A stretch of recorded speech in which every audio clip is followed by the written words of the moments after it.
What's up, everyone? Welcome to another episode of Founders Journal. First of all, I want to give a shout out to the literally hundreds of you that have emailed me.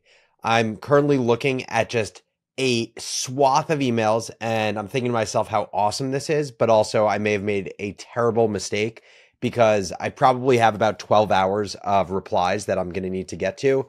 But I don't care. It is so awesome to see so many of you getting value from Founders Journal. Before we hop into the show, I just want to give a shout out to a few random names that I'm looking at right now. I'm literally scrolling through Gmail and I'm looking at David T, JD, Erica H, Curtis C, Yoni L, Nathaniel B, Deborah H, and Michael L. Thank you all so much for writing in and look out for an email from me very soon. Also, if you aren't one of the hundreds of people that emailed me, what are you doing? Don't put it off any longer. Just go for it. Shoot me an email at alex@morningbrew.com. Just say what's up, and I will get the conversation going with you. I would love to learn more about my listeners and also what topics you want to hear me talk about moving forward. Okay, now it's time for the show. Today on Founders Journal, I am talking about closing one of my businesses. That's right, it failed. Let's hop into it.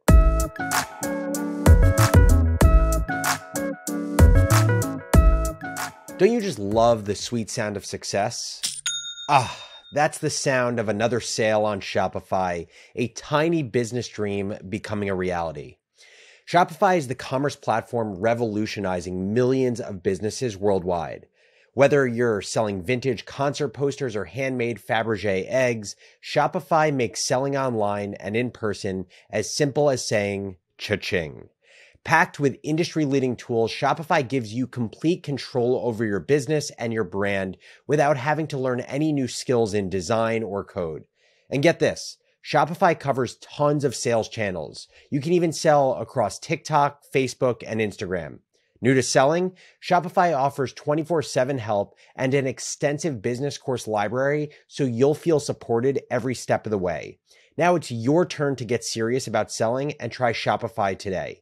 Sign up for a $1 per month trial period at shopify.com/crazyones, all lowercase. That's shopify.com/crazyones. Shopify.com/crazyones. So I was recently interviewing one of my clients for my ghostwriting agency, and he said something fascinating to me. I asked him, what are the best decisions that you have ever made in your entrepreneurial career? His first answer, picking my co-founders. His second answer, deciding to close down my last business. Now, this is someone who has built 2 mid-8-figure businesses by the age of 35, and he said that failing and moving on is one of the top 2 decisions that he's ever made in his career. And it makes perfect sense when you think about it. By taking the loss and realizing that his previous business could never get to the scale that he wanted it to, it gave him the time to dedicate to an idea that could become huge. Now, this experience with this founder reminded me that a few of my favorite, most informative entrepreneurial experiences have been studying the failures of entrepreneurs, not studying their successes. And I vividly remember in the early days of Morning Brew, going to this event in Madison Square Park that was called Startup Graveyard, where founders that had shuttered their businesses would give TED Talk style presentations about why their business failed and the lessons that they had learned. It was fascinating, and it's honestly one of the only startup events that I've been to that I thought was actually worth the time. One of the founders who spoke was the founder of the original hoverboard, and he gave this talk, and I learned everything from the risk of credit card fraud that they dealt with in their business to knockoffs and how the rise of knockoffs of the hoverboard is really what ended up sinking their business. And I really think there's so much to learn from these founders who have the experience and the courage to share these stories. And beyond Startup Graveyard, there are these other great resources with failed startup case studies that I've studied over the years. One is called Failery, and the other is this list of 452 startup postmortems that CB Insights has written up and keeps updated. So I'll link to both of those in the show notes for you to take a look at. But beyond these valuable, abstractable lessons that any founder can take from the stories of failed businesses, I think there's an even larger benefit. And that is the unfiltered story of entrepreneurship. I think there is so much revisionist history around the entrepreneurial journey. We tend to celebrate successes, but never stop to recognize all of the failures that preceded the first big win that a founder had. And I believe that's super dangerous. It creates a lack of security around learning, pivoting, and trying again. And I think to myself, there must be so much pressure that aspiring entrepreneurs feel if they think they need to hit a home run their first at bat in the startup game. It's such a daunting idea, in fact, that many potentially great founders never actually go for it. They never actually start their business because they can't stomach the idea of failure. So I commend those that are willing to share the entire entrepreneurial experience, not just the Instagram version. And to pay it forward, I want to share my experience talking through the failure of my backyard game business, the Plunge. So I want to give a quick refresher because some of you maybe don't know about this business that I was working on the last, let's call it 6 months.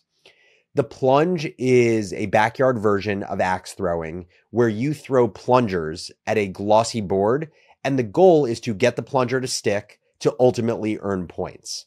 And I was excited about this business for a few reasons. First, it felt like pure play as I was building it. I was loving building the business. I was loving creating a physical product for the first time ever.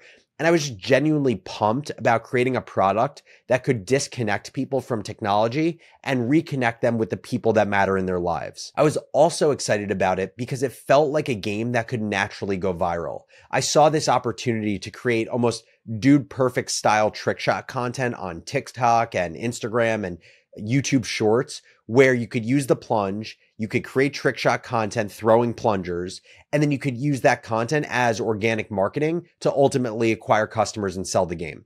And then the final reason I was excited about building this business is that I thought this game could draft off of the increased demand that axe throwing and axe throwing studios have seen over the last 3 to 5 years. But now let me take you through the reality of the situation. I have spent $37,000 of my own personal money on the game. We have a finished product, and we've played the game with about 100 or so people. And there are basically 3 groups of people who have played the game. The people who would hit the target, so they would get the plunger to stick and they would keep playing. The second group are the people who wouldn't hit the target and they would get very competitive about it and they would keep trying to hit the target until they did, and then they would probably stop.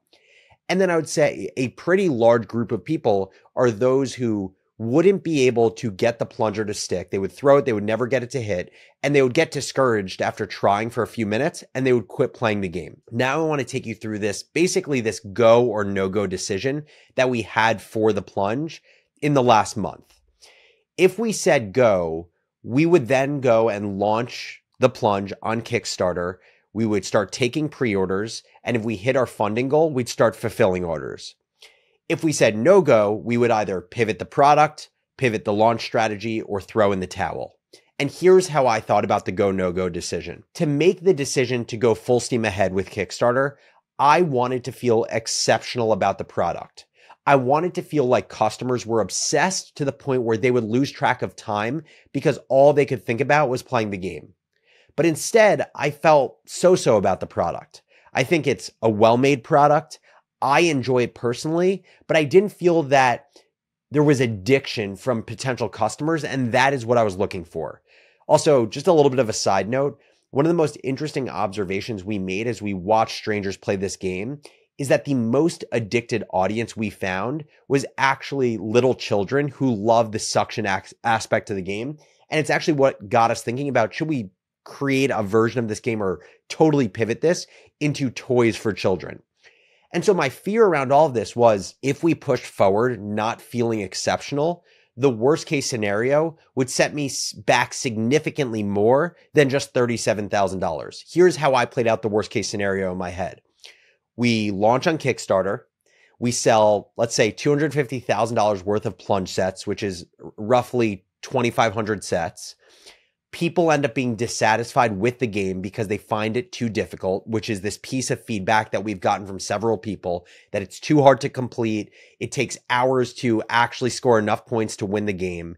And so my fear is that a lot of people would say this who get it from Kickstarter, and customers would ask to return it. What would happen is we would have to take returns, which means we would refund people their money.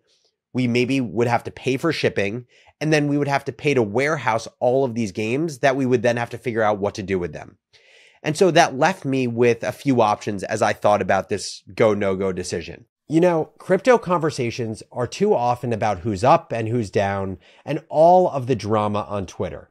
But most conversations about crypto miss how it's going to change everything, which is why I recommend listening to the brand new podcast Validated from the Solana Foundation. Each week on Validated, host Austin Federa pushes aside hype cycles and financial advice to bring you conversations about the biggest ideas shaping the internet. Look, when it comes to blockchain, the thing people talk about most, the price, is actually the least interesting part, which is why Validated stands out because it explores the philosophical and technological questions about cryptocurrency, NFTs, DeFi, and beyond, all while sharing stellar perspectives from some of the world's leading Web3 journalists, analysts, and experts. So whether you're a technology enthusiast just beginning your crypto journey or already active in Web3, don't miss out. Follow Validated on Apple Podcasts, Spotify, or wherever you get your podcasts, and let them know I sent you. Option A, say go and push forward with the game. And my worst case scenario is what I just described, and I'm in the hole for 6 figures instead of $37,000. My best case scenario in the go decision is that there's a little bit of profit on the first production run, maybe $25,000 to $50,000 if we're lucky. But more importantly, there's clear indication of demand for the game moving forward. Option 2, we try licensing the game to someone else. So how it would typically work in the game industry is you can pitch your product to a Hasbro or a Mattel or a Nerf. And if they want to license it, you basically give up all control of the game and you get something like 3 to 5% of net revenue as a check in the mail for however long they are selling the game. The best case scenario in the licensing deal is if the game blows up, let's say it sells 1 million units and there's $20 of margin per set that's sold. That's $1 million in licensing fees that I could get over time. Now, that obviously sounds amazing, but this also assumes that you have a top 5 backyard game of all time and a toy company agrees to license the product. Now, the downside of this option is all of the time that is spent pitching toy companies for more likely a way more modest royalty amount than $1 million. So that's option 2. Option 3 is go back to the drawing board. The idea here would be go back, create another suction-based game that is far easier so you don't have to worry about customers being disgruntled about the difficulty, and the game would more resemble an analog game that's already out in the market like bocce or cornhole, and we'd just be creating basically a suction-based version of bocce or cornhole. Now, I think this could be a really interesting opportunity because bocce or cornhole are game styles that already have product market fit. And you can also make the game smaller and lighter since you're now not throwing a plunger 35 miles an hour. So you don't have to worry about weight and stability, which means the economics of the game get better. But if you go with this third option, this third route, you now have to be down to spend probably another $10,000 minimum on R&D, which would bring my cost to $47,000 just to get the opportunity to see if there's new product market fit. The fourth option is to hang up the plunger, cut my losses, and put my resources into something else. And I spent the last few weeks thinking about it, and I made the decision to go with option D, which is to cut my losses and throw in the towel for the plunge. And the way I made this decision was both in a vacuum for this specific opportunity and also based on the opportunity cost of my time and money based on other things that I have going on. And the way that I thought about it, just looking at this opportunity in isolation, is the risk reward profile just doesn't make sense. For the plunge to be a meaningful business, and when I say meaningful, for me, that is something that I consider to be an 8-figure in revenue opportunity with healthy margins. For that to happen, one of two things would have to happen. Either we would have to sell something like 200,000 units of the plunge per year, which is a shit ton, or we would have to launch a backyard game holding company with many other games. And to me, that is also equally as difficult because now you have to launch many hits in addition to the first hit that you launched. And so to possibly get the business that big without raising any money, it would probably take 5 to 7 years minimum. And then you look at the risk, and the risk is you either have hundreds of thousands of dollars in losses because the game doesn't have product market fit. And the worst case scenario I described earlier is what happens. Or even worse is a Kickstarter campaign goes pretty well, which creates almost a false positive, a false sense of hope that there is a huge opportunity behind this game. And you end up making very little money over the next 5 to 7 years, and you've wasted 5 to 7 years. To me, that is actually the worst case scenario. Also, I looked at this game through the lens of opportunity cost. So I didn't just look at it through the lens of, I've spent $37,000 on this. I've spent months of time on it. What do I think is just the opportunity for this game? And do I think it's still worth the reward? But I also basically asked myself, what is the best allocation of my next $50,000 or 500 hours of time? And is the best use of that money or my time the plunge? Honestly, the very easy answer I came to is no. As many of you know, I'm in the process of spinning up an executive ghostwriting agency. It's called StoryArb. And I believed the path to $10 million and an even bigger vision beyond that is way clearer to me. It's a business that leans into my unique abilities around content strategy and building audience. It's B2B, which I generally think is easier than building a B2C business. And it's a business that you can get cash flowing on day one versus putting a lot of capital upfront into R&D and product like the plunge. So taking a loss and hanging up the plunger is what I perceive to be the right decision. But it's not an easy decision. It's not easy, but maybe not for the reasons you may expect. The most obvious reason that I would say entrepreneurs generally are afraid to fail is because they're worried what others will think. They fear that they'll be considered bad entrepreneurs. They worry that it'll be harder for them to build a business in the future. They worry that they've lost to all of the haters that said their business would never work. Now, that's actually not at all what makes this a tough decision for me. I find it tough for a few different reasons. First, it's the death of a vision. When an entrepreneur starts a business, they have this image of the world today and how the world in the future will look different and better with their product in it. That's what gives many entrepreneurs so much firepower to keep building despite the pain and the setbacks. By officially bringing the plunge to a close, I am accepting that the vision won't be realized. The second reason is it's the death of a partnership. One of the reasons I love building businesses is being able to work hand in hand with other smart, motivated people. And for the plunge, I've had an awesome partner who is equally as motivated to make this thing happen. There's something so special about problem solving and collaborating every day with someone on a business. And I'm experiencing it with my ghostwriting agency now, and I hope to experience it many times over in the future. Ending the plunge is ending the daily conversations with my partner that made this experience so rich. And the third reason making this decision is tough is it makes it very easy to be self-critical and have self-doubt. By throwing in the towel, I can't help but question my abilities. Did you jump into an opportunity too fast? Are you too reactive of a person, Alex? Are you taking the easy way out? Is this just a challenge that you would have pushed through with Morning Brew, and now because you're less motivated and softer, you're not willing to? Is your fear of spending money preventing you from seeing this opportunity through? These are just a few of the many questions that have gone through my brain as I've made this decision. But all in all, I am feeling resolute about this decision and about where I'm at. I understand that the plunge failed because it didn't leverage my unique abilities, because trying to create new consumer behaviors is very hard, and because the cost to possibly find product market fit was greater than the cost I was willing to sink into the business. But that's okay. I've learned from the experience. I really enjoyed getting to build with someone else, and I'm excited about hopping back on the horse and continuing to build. As always, thank you so much for listening to Founders Journal, and I'll catch you next episode.